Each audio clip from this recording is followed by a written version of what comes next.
भारत सरकार ने कल शाम को लॉकडाउन 4 की गाइडलाइन जारी करी।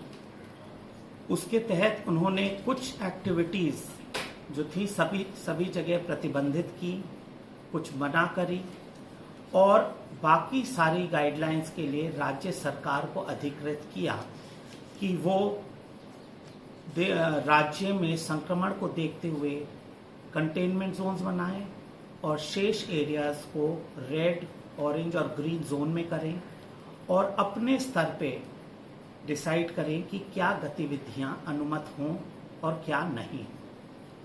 जैसे ही ये गाइडलाइंस आई, माननीय मुख्यमंत्री जी के स्तर पे एक बैठक हुई जिस पे गहनता से क्या स्ट्रैटेजी हो इस पर विचार किया गया। आज पुनः प्रातः उनके स्तर पे बैठक हुई और राज्य सरकार की स्ट्रैटेजी अंतिम की गई, जिसके आधार पे गाइडलाइंस तैयार कर अब जारी की जा रही हैं। राज्य सरकार ने जो अभी गाइडलाइंस जारी की हैं, ये 3 सिद्धांतों पर आधारित है। पहला है कि कोरोना के संक्रमण के फैलाव की रोकथाम किस प्रकार से किए जाए और इसके लिए क्या सुरक्षात्मक कदम उठाए जाए। दूसरा है आजीविका सुनिश्चित करने के लिए किस प्रकार से आर्थिक गतिविधियां पुनः आरंभ की जाएं। और तीसरा है कि अब लॉकडाउन के 8 हफ्ते हो गए हैं और सारे लोग भली भांति कोरोना के खतरे से वाकिफ हो चुके हैं। उनको पता है इसके लिए क्या एहतियात लेने चाहिए, क्या सार्वजनिक स्थानों पर और कार्यस्थलों पर किस प्रकार से पूर्ण सतर्कता और सावधानी रखनी चाहिए। अब जो गैर जिम्मेदार हैं वो अपने और अपने परिवार को तो जोखिम में डाल ही रहे हैं, परंतु वो और लोगों के लिए भी खतरा होंगे। सरकार को सबकी चिंता है, इसलिए जो कोई भी दिए गए सुरक्षात्मक उपायों का उल्लंघन करेगा, जब कभी भी घर से बाहर आए सार्वजनिक स्थान पे या कार्यस्थल पे, उनके विरुद्ध काफी सख्त कार्रवाई की जाएगी। ये पूरा जो व्यवस्था की गई है, ये सेल्फ रेगुलेशन के आधार पे की गई है। जो गाइडलाइंस बनी है लॉकडाउन 4 के लिए, राजस्थान के लिए, इनको आप लोग ओपनिंग 1.0 के रूप में देखें, क्योंकि अब हर चीज आरंभ की जा रही है। कुछ प्रतिबंध हैं जो समस्त राज्य में लागू रहेंगे, जैसे कि किसी भी स्थान पर 5 या उससे अधिक व्यक्ति एकत्रित नहीं हो सकते हैं।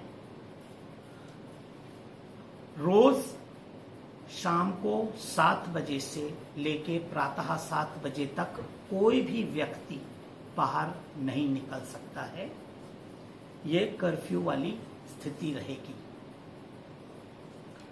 शैक्षणिक, कोचिंग संस्थान, hotel, cinema hall, shopping malls, gym आदि ये सब बंद रहेंगे।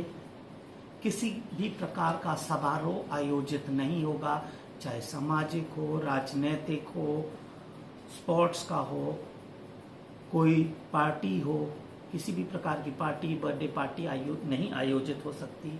धार्मिक स्थल पूर्वानुसार बंद रहेंगे, किसी भी प्रकार का धार्मिक समारोह नहीं हो सकता। पान, गुटखा, तंबाकू के विक्रय पर पूर्ण रोक रहेगी। कुछ गतिविधियां हैं जो प्रतिबंधित की गई हैं, यानी कि कुछ रिस्ट्रिक्शंस के साथ वो खुल सकती हैं, जैसे कि sports complex, stadium, golf course, polo ground आदि। लेकिन ये केवल खिलाड़ियों के लिए है। यहाँ पर किसी भी प्रकार के दर्शक नहीं हो सकते और यहाँ पर अगर कोई क्लब हाउस हो, कैंटीन आदि हो, ये सब बंद रहेंगे। रेस्टोरेंट्स, मिठाई शॉप और इस खाद्य पदार्थ वाली जगहों पर किचन खुला रहेगा। यहाँ से होम डिलीवरी और टेक अवे हो सकता है। अंदर कोई भी व्यक्ति नहीं जा सकता। नाई की दुकान, सलून, ब्यूटी पार्लर आदि खुल सकते हैं, लेकिन इनके लिए काफी सख्त निर्देश हैं ये पूरी सुरक्षा अपनाएंगे। हर कस्टमर के बाद सैनिटाइज स्टरलाइज करेंगे। इनकी भी एक एसओपी इनकी एसोसिएशन ने बना रखी है। शादी समारोह में सबसे पहले एसडीएम को पूर्व लिखित सूचना देना अनिवार्य है। समारोह के दौरान सोशल डिस्टेंसिंग मेंटेन करने का दायित्व है जो समारोह आयोजित कर रहा है, और 50 से अधिक व्यक्ति नहीं हो सकते। इसके उल्लंघन पर बहुत भारी जुर्माना राशि लगाई जाएगी। अंतिम संस्कार में 20 से अधिक व्यक्ति नहीं हो सकते और सभी जगह सोशल डिस्टेंसिंग मेंटेन की जाएगी। मैंने आपको बता दिया कि क्या परमिटेड नहीं है या क्या परमिटेड है शर्तों के साथ। इसके बाद सब कुछ परमिटेड है। तो अब आपको ये नहीं पूछना कि क्या क्या अनुमत है, किसी को नहीं पूछना। आप देखिए नेगेटिव लिस्ट पे कि क्या प्रतिबंधित है, और जो नहीं है वो सब अब खुल सकता है। और हर चीज के साथ शर्तें जुड़ी हुई हैं। जहां संक्रमण अधिक फैला हुआ है वहां उसको कंटेनमेंट जोन कहते हैं, और वहां कर्फ्यू लगाया गया है। यहां किसी भी प्रकार की गतिविधि या आवागमन या लोगों का बाहर निकलना अनुमत नहीं है। केवल आवश्यक वस्तुओं और सामग्री की आपूर्ति ही होगी। बाकी एक रेड जोन है। रेड जोन में कुछ रिस्ट्रिक्शंस है, जैसे कि आवश्यक विभागों या कार्यालयों को छोड़कर शेष में 50% कर्मचारी आएंगे, शेष वर्क फ्रॉम होम करेंगे। इसी प्रकार से निजी कार्यालयों में भी 50% स्टाफ अब आ सकता है, पहले 33% था। पार्क अभी नहीं खुलेंगे, और बस, टैक्सी, ऑटो रिक्शा अभी रेड जोन में अनुमत नहीं है। ऑरेंज जोन में ये अनुमत हैं, बस, टैक्सी, ऑटो रिक्शा वगैरह, और पार्क खुल सकेंगे। ऑफिसों में 2/3 स्टाफ तक आ सकता है। ग्रीन जोन में सब कुछ अनुमत है, लेकिन जो सभी जगह के लिए शर्तें हैं वो लागू यथावत रहेंगी। जो शर्तें गाइडलाइंस में दी गई हैं उनकी पालना करना सबका दायित्व है, और कानूनी उसमें बाइंडिंग भी है। उनके उल्लंघन पर दंड भी मिलित रहता है। दुकानें सारी खुल सकती हैं, लेकिन छोटी दुकानों में 2 से अधिक व्यक्ति, और बाकी बड़ी दुकानों में एक समय पर 5 से अधिक व्यक्ति अंदर नहीं रह सकते। शेष लोग बाहर लाइन में सोशल डिस्टेंस मेंटेन करते हुए रहेंगे। दुकान के अंदर सोशल डिस्टेंसिंग होगी। दुकान के सभी लोग मास्क पहनेंगे, और कोई भी ग्राहक अगर मास्क नहीं पहना है उसको दुकानदार विक्रय नहीं कर सकता है, और बाकी उसको समय समय पर सारी चीजें सैनिटाइज करनी होगी।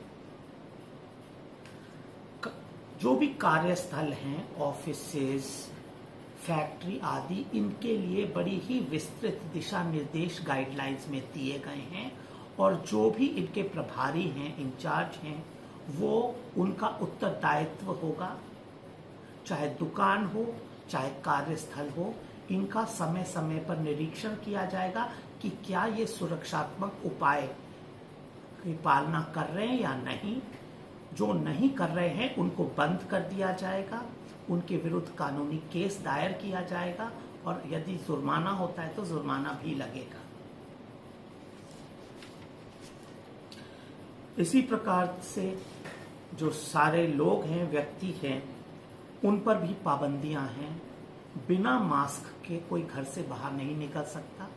सार्वजनिक स्थान पर और कार्यस्थल पर निरंतर मास्क पहनना होगा। इसको मैं आपको समझा दूं ये किस हिसाब से है।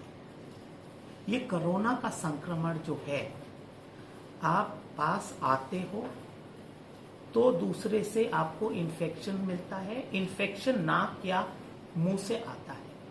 तो एक तो जो बात आई है सोशल डिस्टेंसिंग की कि 2 गज की दूरी, तो अगर आप उतने दूर रहे तो आप सेफ रहेंगे।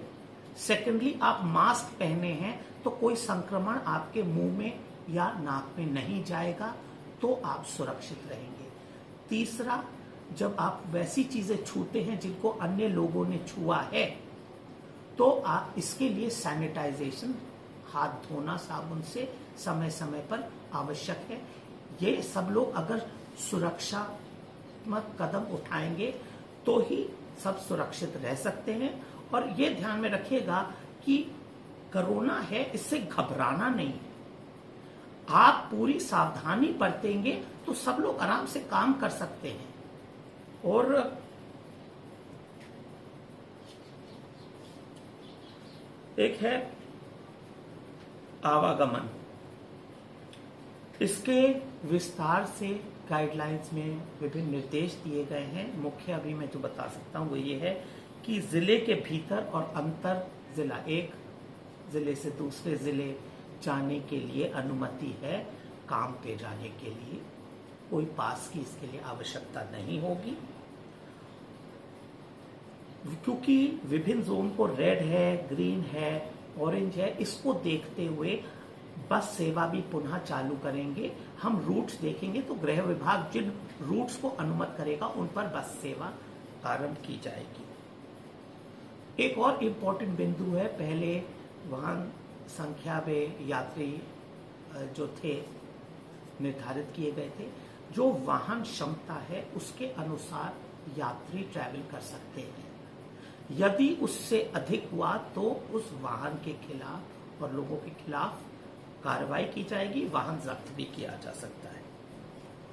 राज्य से बाहर जाने के लिए या राज्य में बाहर आने के लिए विस्तार से निर्देश गृह विभाग ने 11 मई को जारी किए गए हैं, वो लागू रहेंगे। ये सारी व्यवस्था जो है ये इस पर निर्भर है कि लोग पूर्ण सतर्कता बरतेंगे और साथ में अब वापस नॉर्मलसी में आएंगे कि ठीक है कोरोना का है, थोड़ा ध्यान रखिएगा। आजकल कोरोना में एसिम्प्टोमेटिक केसेस आ गए, यानी कि दूसरे में अंदर इन्फेक्शन है पर लक्षण नहीं है, तो ना उसको पता रहता है ना आपको पता रहता है। इसके लिए अगर आप मास्क पहनेंगे और किसी और व्यक्ति से 6 फीट की दूरी रखेंगे, आप सुरक्षित रहेंगे। आप सुरक्षित रहेंगे तो आपका परिवार सुरक्षित रहेगा। धन्यवाद।